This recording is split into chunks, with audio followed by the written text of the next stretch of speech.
একটা tension create করতো।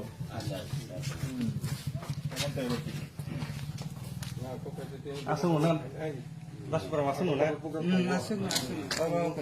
ওরা ফোন না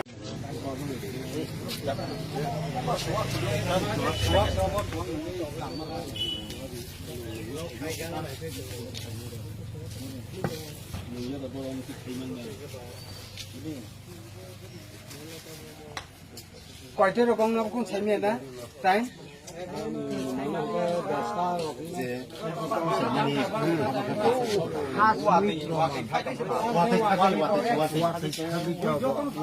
সকালে আমরা শুনছি যে এখানে তীব্রামতা বিশিকপাড়া যে তীব্রামতা এই তীব্রামতা পার্টি অফিসে কে বা কাহারা বা আননোন মিসক্রিয়েন্টরা মানে পার্টি অফিসটা এটা জ্বালানোর উদ্দেশ্য নাকি একটা ডিস্টারবেন্স ক্রিয়েট করার এই একটা উদ্দেশ্যে পার্টি অফিসে এই যে দরজার এখানে কিছু আগুন লাগাই দেওয়ার চেষ্টা করেছিল এবং প্লাস একটা বোতলে কিছু পেট্রোল রেখে দিয়ে গেছে। সো ইট ইস মানে এটা দিয়ে বোঝা যায় যে যে বা করেছে এরা মানে এলাকাতে একটা শান্তি শৃঙ্খলা ডিস্টার্ব করার জন্য এইসব মানে একটা চিন্তাধারা নিয়ে করছে। সো আমরা প্রশাসন পুলিশ প্রশাসন তরফ থেকে আমরা এটা মানে কনফিডেন্স করে কইতেছি যে যদি কারোর যদি এমন পাই এটা পুরো লিগেল অ্যাকশন একদম 100% আমরা অথরিটি এবং জানাই দিছে।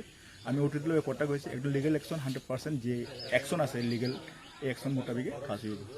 এটা কটার দিকে এটা অনুমানিক আগামীকালকে বৃষ্টি ছিল আমাদের চম্পকনগর এলাকার বা এই এলাকাতে একটু বৃষ্টি ছিল। অনুমানিক আমার মনে হয় বৃষ্টির পরে রাত্রে 1টা বা 1:30 বা 2টা এমন টাইমে হইল।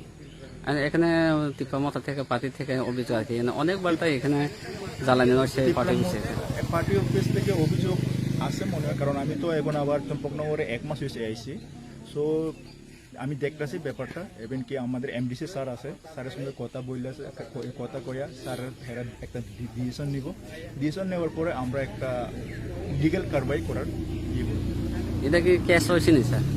আপাতত এখন কেস হয়েছে নি? এখন স্যাররা একটা ডিসাইড করে স্যাররা ডিসিশন নিব। ডিসিশন নেওয়ার পরে আমি কিছু করতে পারবো।